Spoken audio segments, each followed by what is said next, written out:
Tech 3. This was never Dunlops a couple years before. And I was like, no, absolutely not. So that's why I did the Aprilia and then the Honda thing. And then did the factory thing, and then went to eventually to Tech 3. But Hervé is just awesome. He runs such a good ship. It's awesome. The whole crew, everybody there is after one thing, and that's just to give the riders everything they possibly can. Every ounce of their being, they're working their butts off just to make it work.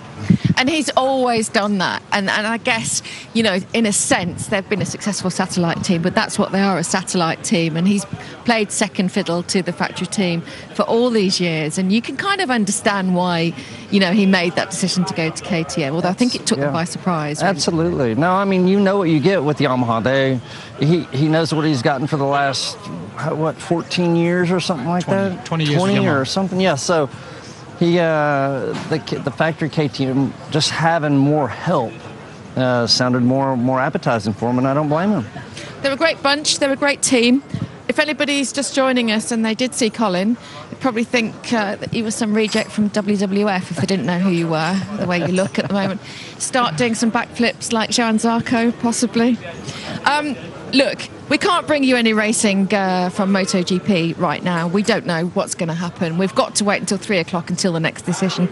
However, we can bring you some racing that did happen yesterday here at Silverstone, the British Talent Cup.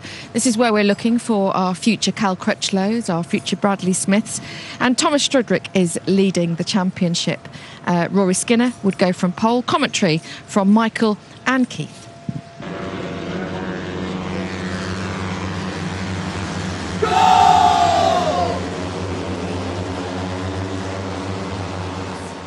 Thank you very much, Susie, everyone, for the build-up, because it is the British Grand Prix and the first British Talent Cup race at this magnificent 3.66-mile Grand Prix racetrack.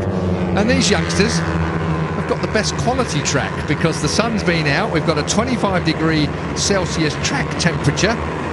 And you can just imagine how much your nerves are jangling at this age. Rory Skinner's been here before. He understands a little bit about that. Will that be an advantage? I somehow doubt it. These guys have settled in over 5 races so far. In fact, I think it's been a similar pattern. The front 3 on the front row are the ones to watch out for. But nothing is ever set when you really are built up for a race weekend like this one.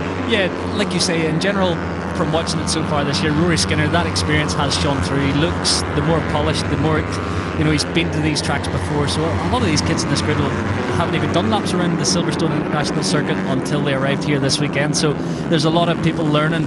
I've noticed some big improvements in the mid-pack, but the top 3 in the championship, the top 3 performance-wise podium finishers have been Rory Skinner, Thomas Strudwick and Max Cook.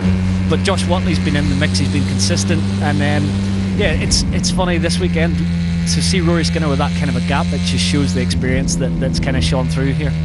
They were all here last year to qualify to be in the British Talent Cup, of course. Wednesday preceding the British Grand Prix 2017, we saw everybody get themselves built up for this year's series, and we had exactly the same thing, the shakedown coming Wednesday last week, when the newcomers to the British Talent Cup for 2019 were being put through their paces on the Stowe course here. We're looking at the number 8, Thomas Strudwick. He will start from the middle of the front row, but it will be Skinner on pole, Storm Stacey. If ever there was a name made for Grand Prix, that's it.